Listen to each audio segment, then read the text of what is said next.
Hai, ketemu lagi dengan channel chemistry kita. Kali ini saya akan menjelaskan materi IPA untuk kelas 7, bab yang keempat mengenai suhu, pemuaian, dan kalor. Yang pertama mengenai peta konsepnya.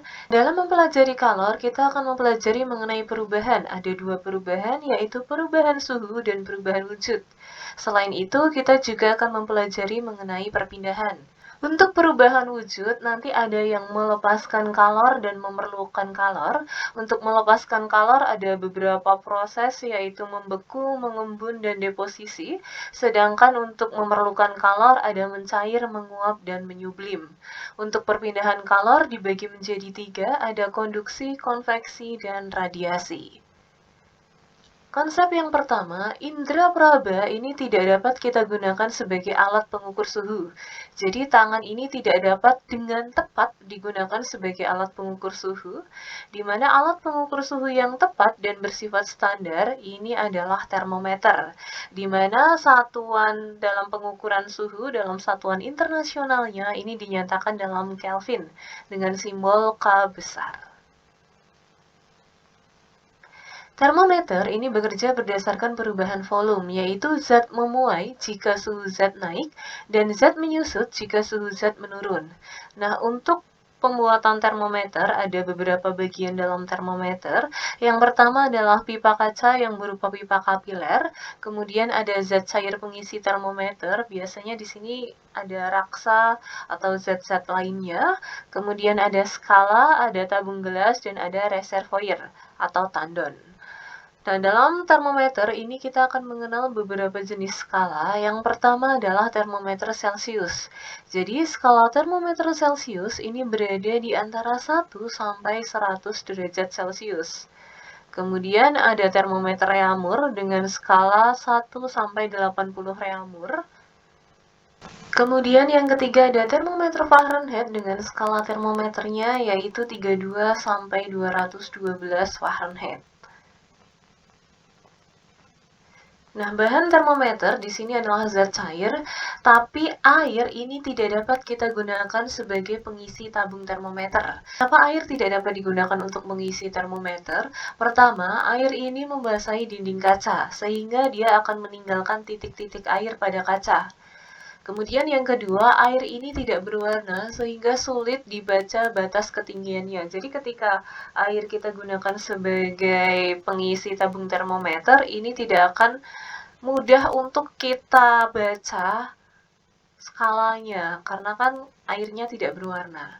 Kemudian yang ketiga, jangkauan suhu air ini terbatas, hanya rentan 0 sampai 100 derajat Celcius, dan perubahan volume air ini sangat kecil ketika suhu dinaikkan. Yang pertama kita akan ke termometer klinis. Ciri-ciri termometer klinis. Jadi termometer ini khusus digunakan untuk mengukur suhu tubuh manusia. Skala ukurnya hanya 35 sampai 42 derajat Celcius dan menggunakan zat muai raksa atau Hg. Yang ketiga, pada pembuluh termometernya terdapat bagian yang disempitkan dengan tujuan agar raksa yang sudah memuai tidak mudah menurun dan pengukuran menjadi lebih akurat. Yang keempat, untuk mengembalikan raksa ke dalam tandon, termometer harus diguncang-guncangkan terlebih dahulu. Dan yang terakhir, termometer klinis ini merupakan termometer maksimum karena hanya dapat mengukur suhu tertinggi saja. Berikutnya adalah ciri-ciri termometer maksimum minimum Shigella-Bellani. Yang pertama, ini merupakan termometer khusus karena hanya digunakan untuk mengukur suhu tertinggi dan terendah di suatu tempat. Skala ukurnya ini rentan negatif 20 derajat Celcius sampai 50 derajat Celcius. Kemudian yang ketiga, menggunakan zat muai alkohol dan raksa. Kemudian dilengkapi dengan keping baja sebagai penunjuk skala. Yang ketiga, dalam termometer ini disediakan magnet tetap untuk menarik keping baja turun dan melekat pada raksa. Yang ketiga ada termometer ruang. Ciri-ciri yang pertama ini digunakan untuk mengukur suhu ruang, kemudian menggunakan zat muai logam, tetapi ada pula yang menggunakan raksa. Yang ketiga, ukuran tendonnya dibuat besar agar menjadi lebih peka terhadap perubahan suhu. Yang keempat, dipasang menggantung di ruangan, dan ini merupakan jenis termometer maksimum. Yang keempat, ada termometer laboratorium dengan ciri-ciri. Yang pertama, termometer laboratorium ini digunakan untuk mengukur suhu dalam percobaan, penelitian, atau pengukuran ilmiah lainnya, di mana zat mulai yang digunakan ini adalah raksa.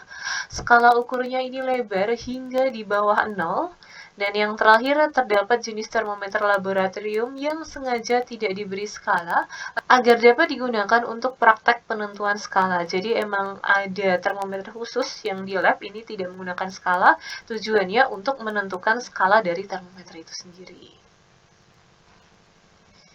Nah, kemudian ada keuntungan dan kerugian penggunaan zat cair sebagai termometer. Nah, untuk raksa, keuntungan yang pertama ini mudah dilihat karena mengkilap. Jadi raksa ini kan berwarna keperakan. Jadi ketika kita gunakan untuk mengukur itu jelas ya kelihatan skalanya. Kemudian keuntungan yang kedua, pemuaiannya teratur dan dia tidak membasahi dinding kaca. Kalau air kan dia membasahi dinding kaca, sedangkan raksa ini tidak. Jangkauan suhunya cukup besar, rentan negatif 39 derajat Celcius sampai 357 derajat Celcius. Kemudian kerugiannya ini harganya mahal. Yang kedua, tidak dapat mengukur suhu sangat rendah, yaitu suhu kurang dari negatif 39 derajat Celcius. Dan ini merupakan bahan beracun ya, karena ketika raksa ini masuk ke dalam tubuh yang melalui pori-pori, itu nanti dia akan menyebabkan kanker, karena raksa ini termasuk zat yang bersifat karsinogenik. Kemudian apabila raksa ini terkena emas misal, nah nanti dia akan menyebabkan emasnya itu menjadi patah. Yang kedua adalah zat cair alkohol. Keuntungan menggunakan alkohol, yang pertama, alkohol ini harganya murah, kemudian lebih teliti untuk perubahan yang sangat kecil karena pemuaiannya cukup besar. Yang ketiga, titik bekunya rendah, yaitu negatif 112 derajat Celcius. Sedangkan kerugiannya, titik didihnya ini rendah, hanya 78 derajat Celcius, sehingga tidak bisa kita gunakan untuk mengukur suhu yang relatif tinggi. Yang kedua, tidak berwarna sehingga sulit untuk dilihat dan dia sama seperti air ya. Alkohol ini membasahi dinding kaca. Nah, dalam termometer ini kita juga bisa menggunakan zat padat. Yang pertama adalah termometer bimetal, di mana termometer ini menggunakan logam untuk menunjukkan adanya perubahan suhu dengan prinsip logam akan memuai jika dipanaskan dan menyusut jika didinginkan. Yang kedua adalah termometer hambatan, di mana termometer ini dapat mengukur suhu di atas 1000 derajat Celcius. Hambatan listrik pada seutas kawat logam ini akan bertambah jika dipanaskan. Jadi termometer hambatan ini menguntungkan ketika kita akan mengukur suhu yang sampai 1000 derajat Celcius ya. Kemudian yang ketiga adalah termokopel. Nah, permukaan yang berbeda antara dua logam yang kedua ujungnya disentuhkan ini akan menghasilkan GGL, gaya gerak listrik.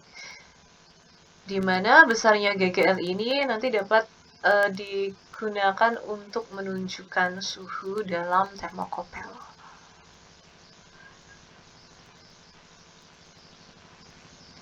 Yang ketiga ada termometer gas, tapi termometer ini jarang digunakan, biasanya terdapat di lab untuk kegiatan penelitian dan banyak dipakai dalam kegiatan industri.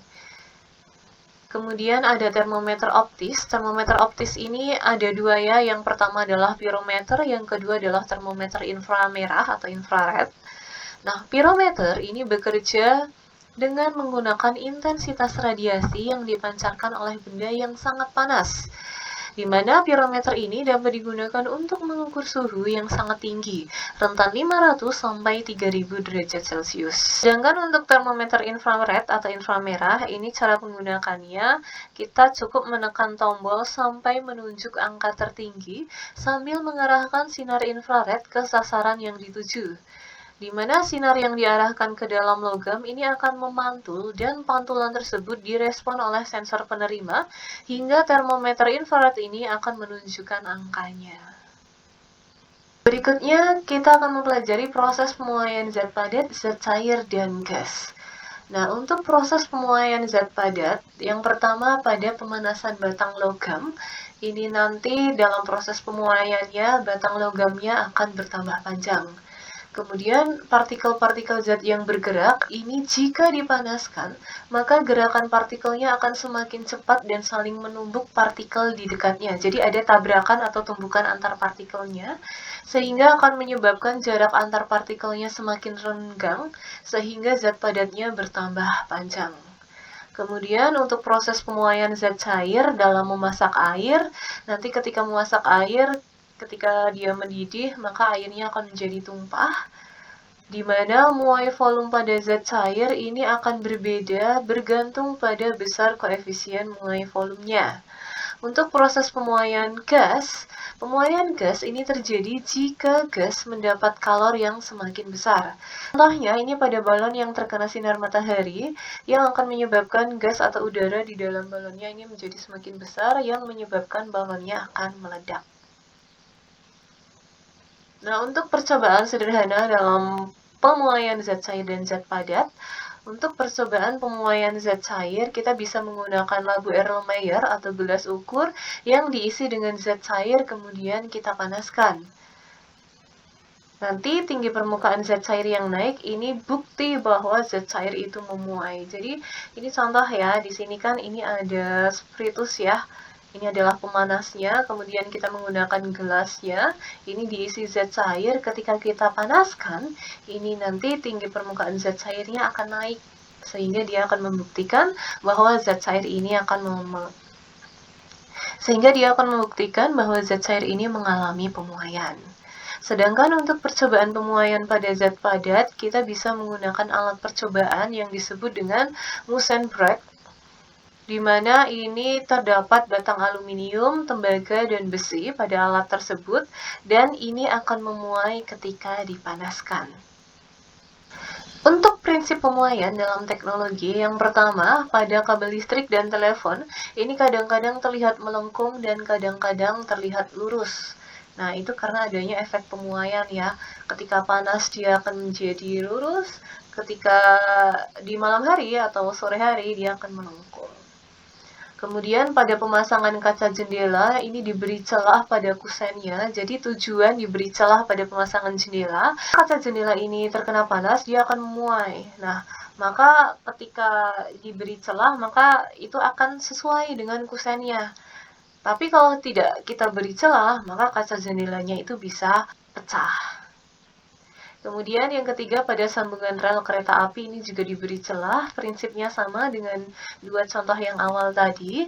Kemudian dua lintasan jalan beton pada jembatan ini disambung dengan batang-batang baja yang diberi celah di antaranya. Kemudian sebuah gelung atau loop ini didesain di dalam pipa besi. Gelungnya ini dibuat fleksibel sehingga memungkinkan pipa untuk memuai dan menyusut tanpa membengkokkan pipa.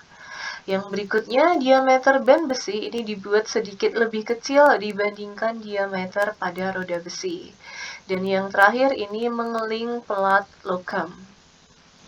Untuk kalor ini adalah salah satu bentuk energi yang berpindah dari benda yang suhunya lebih tinggi ke benda yang lebih rendah jika kedua benda bersentuhan.